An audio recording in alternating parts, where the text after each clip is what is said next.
First and foremost, there is nothing like Olu of Warri right from time immemorial. We do not have anything like the Olu of Warri. According to the history of the Itsekiri people by William Moore, Jacob Egareva, and J.O.S. Ayomike, there is no line in that history. There is no line in any of these histories that states that up to the 18th Olu of Warri, which is Olu Giniwa II, that was enthroned in 1936, there is nowhere in their history of the Itsekiri people where you have the Olu of Warri. The Olu of Warri came into board from 1952. So there is nothing like Olu of Warri prior to the enthronement of Giniwa, of Erejuwa II. Do you understand what I'm saying? So there was nothing like Olu of Warri. You understand? So now let's come back now to the word Warri. You understand? The Itsekiri king that went to the Western House of Chiefs during the Western region under Obafemi AWOLOWO did not go to the Western House of Chiefs as Olu of Warri. He went there, that's Giniwa II. Giniwa II went to the House of Chiefs as Olu of Itsekiri. It was after the 1951 election when the Itsekiri people voted massively for Action Group with AWOLOWO as the leader, and the Urabo people voted for NCNC, and Action Group won the Western Regional election as compensation for the Itsekiri people for their vote. That was how AWOLOWO changed the name from Olu of Itsekiri, though through parliament. He changed the name from Olu of Itsekiri to Olu of Warri. The name Warri, in quote, all the three ethnic groups in Warri are laying claim to that name that was corrupted by the British to Warri. For instance, the Okere people we are saying is Awari. That is, they brought them. The IJAW people are saying is Warri. Why the Itsekiri people they are saying is Iwere. So if you look at these three acronyms, which is more? If you are corrupting any name to another name, that first word must be there. If you check the treaty of the Ogunu people, the British corrupted Ogunu to Ogonu. If you look at the treaty of the Ejeba people, the British corrupted Ejeba as Ejaba,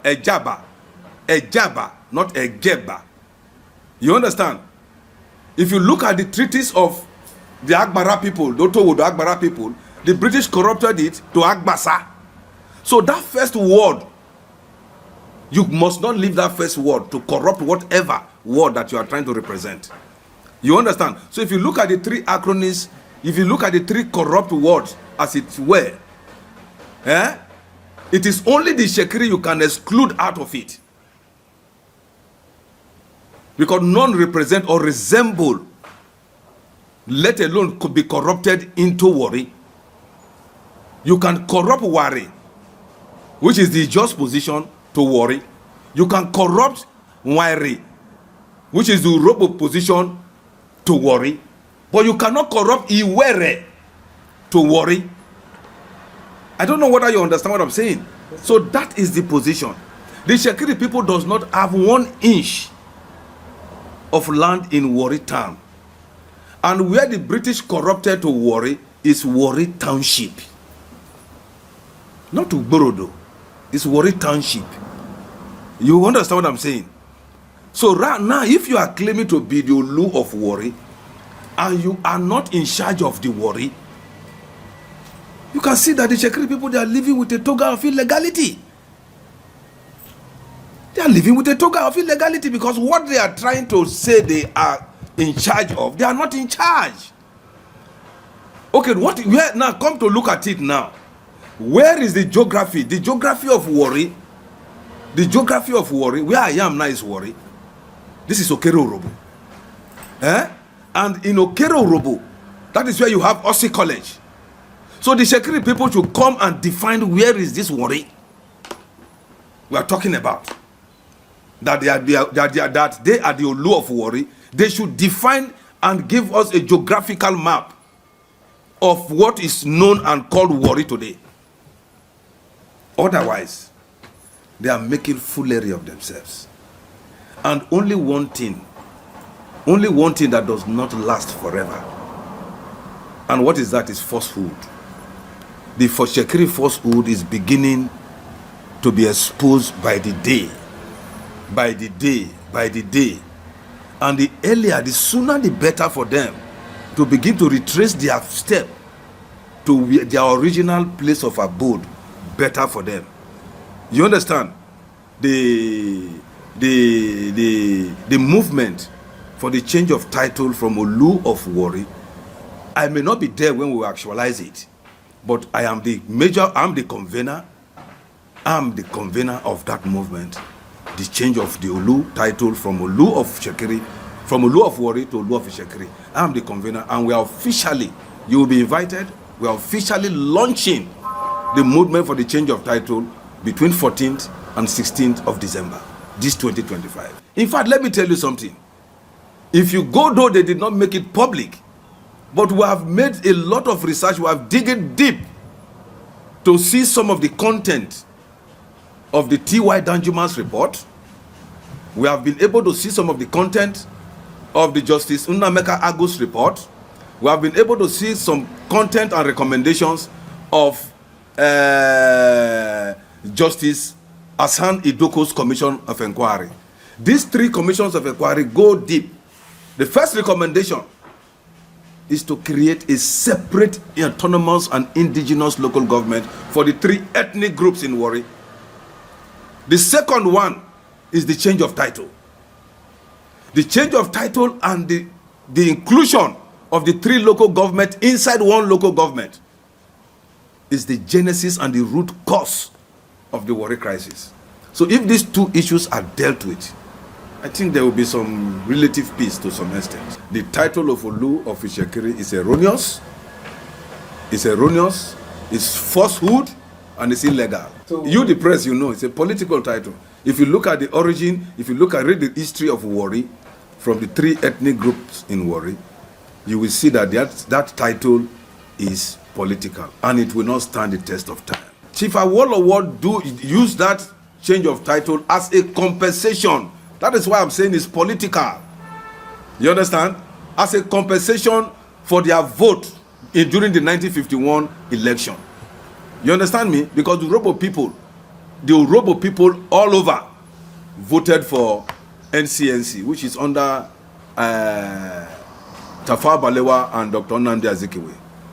And the Itsekiri people, they voted for Action Congress. And you know the configuration of election that time. The Western Regional Government, just like Delta State now, makes their own law, create their own law. You understand?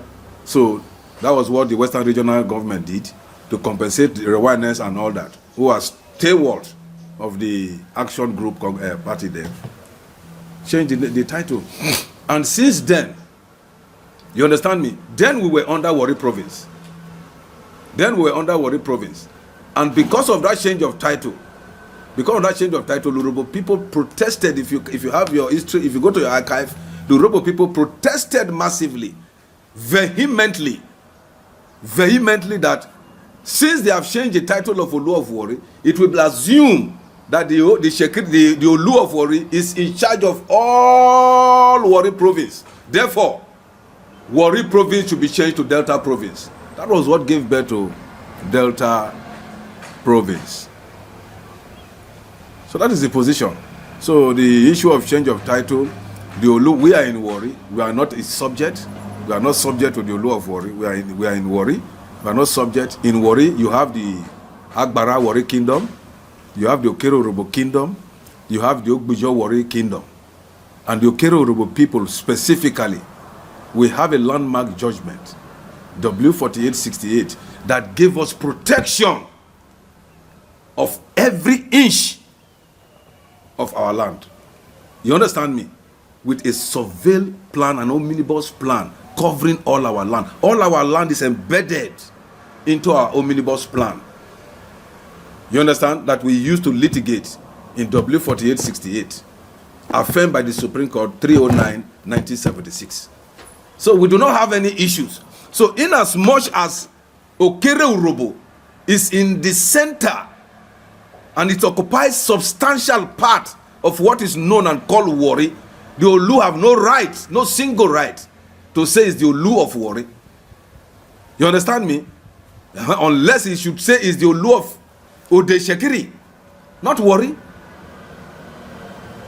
There is difference between Warri and Warri South, Warri Town and Warri South local government. You have few Itsekiris here. What they have here is just like a settlement, not communities. In Warri Town, not now that are using every bungalow to form community. They use every bungalow to form community. When Kotiyeba wanted, Kotiyeba brought federal government college in the 50s. Kotiyeba brought federal government college to Warri, and when he brought federal government college, there was no land. He's an Itsekiri man. He's an Urabo man claiming to be an Itsekiri. I don't know whether the mother is from Itsekiri. But he plays Itsekiri politics. When he brought the school, there was no land for him. And he came to the Ogunu people of Agbara Warri Kingdom. Ogunu people gave federal government the land at which the federal government is cited today. The federal government college is cited today.